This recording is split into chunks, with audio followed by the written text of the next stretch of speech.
Mètre par mètre, la construction progresse au milieu des tentes des réfugiés de Khan Younes. Depuis fin juillet, ces ouvriers s'affairent pour installer ces canalisations. Elles doivent acheminer de l'eau sur 7 km depuis une usine de dessalement en Égypte jusqu'au sud de l'enclave palestinienne. La ligne va desservir des centaines de milliers de personnes déplacées dans la région d'Al-Mawassi. Et des réservoirs seront installés le long de la côte pour approvisionner les personnes déplacées. Des points de remplissage centraux seront également mis en place pour remplir les réservoirs d'eau. Financé par les Émirats arabes unis et construit avec l'accord d'Israël, le projet est vital pour les Gazaouis. Car l'accès à l'eau est de plus en plus difficile dans l'enclave.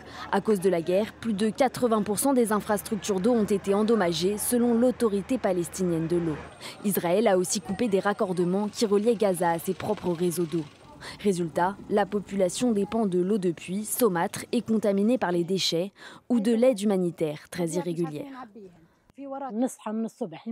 Quand on se réveille le matin, si on entend le bruit du camion d'eau, on se met à courir et on dit aux petits-enfants « apporte ton baril et cours chercher de l'eau ». On fait des queues très longues, mais on n'arrive pas à obtenir de l'eau.